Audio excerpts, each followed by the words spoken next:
Well, hello, friends. Mark Holmes here, and as always, I want to thank you guys for watching, commenting, subscribing, and being part of the Joe Blue Sports Report. Without you guys, it don't work without you guys.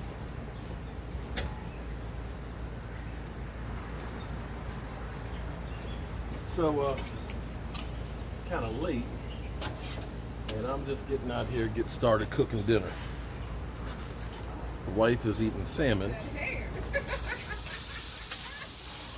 I'm not crazy about salmon at all, so I get some strip steaks so I can make some tacos.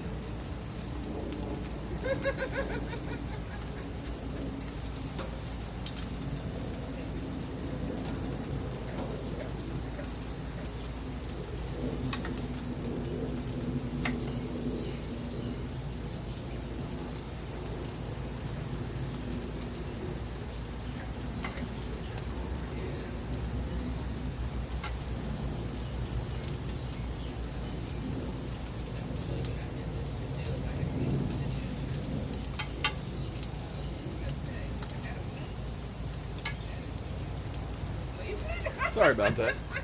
Got to get dinner started. So, we are a day past Dak Prescott and the Dallas Cowboys' whole fiasco. And of course, now the body is being dissected. So, I'm still trying to understand it. I got somebody that was giving me a little bit of insight here on it somewhat. And we can take it however we want to take it, whether we want to believe it or not believe it. I'm just going to put it out there for what I was told. So, you remember Jerry Jones at the beginning of the season said that a deal was imminent, right? That they've agreed with a deal in principle with Dak Prescott's agent, Todd France. Todd France, who has like Hopkins, he has Aaron Donald, and a couple of other really high-profile players. And if I got to look and see, but I think he actually had quite a few players that are now on the franchise tag this year. I got to double check on that and see. So Dak wasn't the only one who didn't get a long-term deal.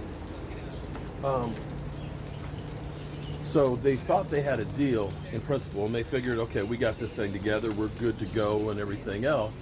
And then all of a sudden, they turned around, and the contract got pulled out from under him, and he changed it. So from that point on, it was like the Joneses allegedly didn't trust anything that Todd France did, and that's where the whole thing kind of broke down, and they said, okay, here's the deal, it's left on the table. Now, what I'm told is that Dak ended up calling in and talking to the Joneses directly, which is something that the Joneses have always liked to do. The Joneses have always liked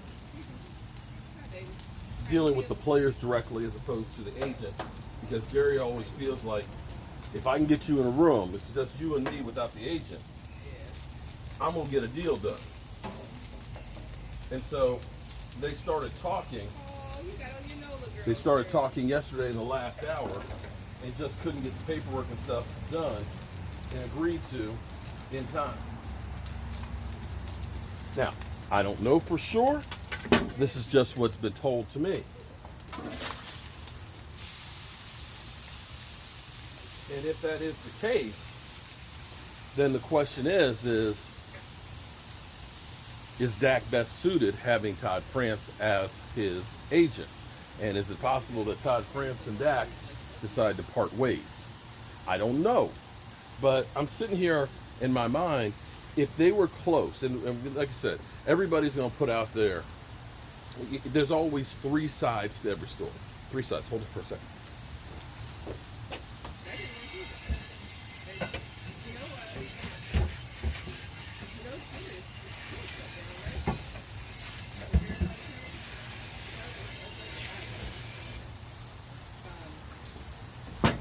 There's always three sides to every story. There's your side, there's my side, and somewhere in the middle lies the truth. Okay? Now, nobody, and I mean nobody, is going to say things that are going to put them in a bad light. They're always going to shade things so it looks like they're the person that's not at fault. I mean, that's human nature. So, this is coming from somebody who close with the organization. And that's where, of course, they're saying that, well, we wanted to work and stuff, but, with Todd France, he fooled me once, shame on me, fooled me twice, it wasn't going to happen. And that's where this whole thing was left. I don't know. Is it conceivable? Wouldn't be the first agent that's asked for more than what the player was willing to have to go for. And maybe Dak was kind of like, what the hell's going on? I'll be more than happy to take, $50 million signing bonus right now and $70 million for the next 2 years, because that's $1 million more than what I'll get on the tag. And yeah, I definitely have a big pile of money regardless of what happens with the coronavirus. My wife's over there Marco Poloing, so that's where you hear her. Pass by a washing machine to take it. A little loud, isn't she? Doesn't realize how loud she is. How are you going to be here 3 days and then claim I need to wash it? Honey? What? You a little loud over there. What? What? You're screaming. Well, am I bothering your video? Yeah, well, I was just saying you're a little loud, but okay. Go on. Okay. You like it? So, yeah, next time I just won't say nothing. But could that be the case? And is Dak Prescott better served maybe looking for other representation? I don't know. Now, it's funny because today has been one of those crazy days. I literally got emails from people that are saying, the Cowboys are going to get rid of Dak Prescott. This is a done deal. We've seen Vegas actually come out with odds on where Dak Prescott's going to go. It's not that Vegas thinks that he's actually going to go someplace. And that's what you have to understand about Vegas. Can you not have this? Vegas will put out there things that people will bet on and hopefully lose. Because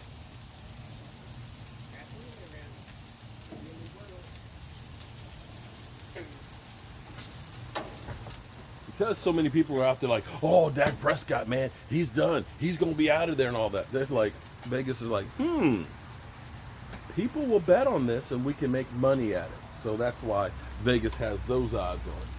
But, feel free to put your money on that if you like. Now, one other thing that happened today.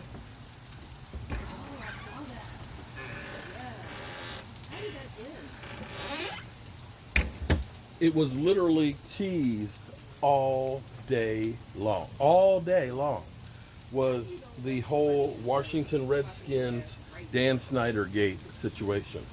And they finally came out with it.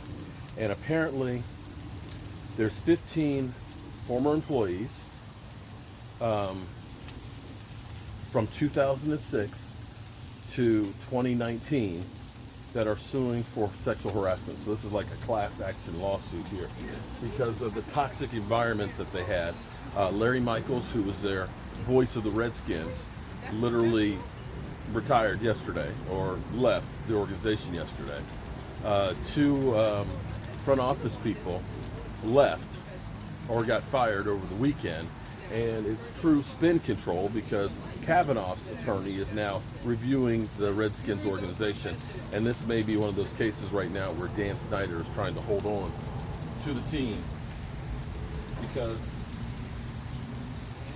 people said there's no way in the world that they would end up trying to make him lose the team.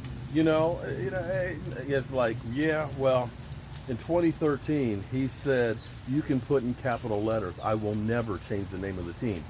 But in this environment right now, you're seeing a lot of people that are going down because of sexual harassment and things. This is a new world, and those old world situations and way of doing businesses are null and void.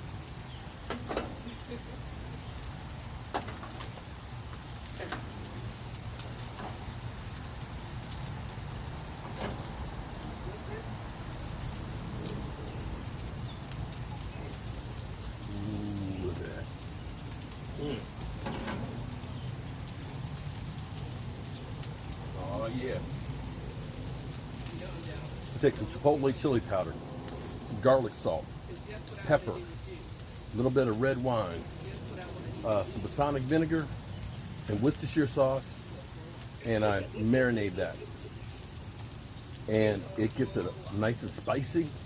I don't like to overcook it. I like it to be nice and red on the inside, so just kind of let it hiss in there, and then slice it thin. But look at that.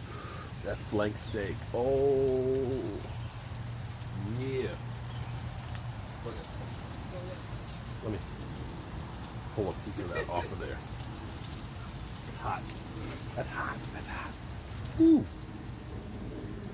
Mm. Yeah.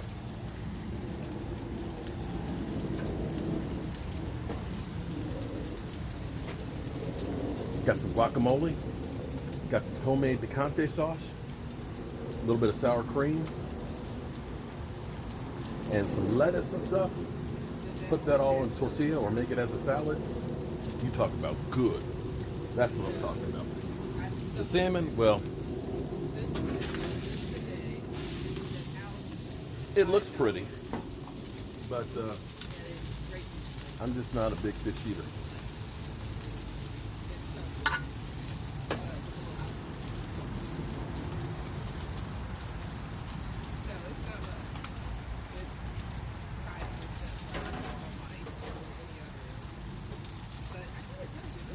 Whew.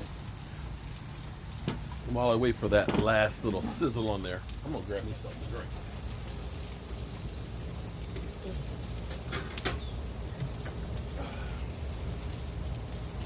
Get me a tasty beverage here.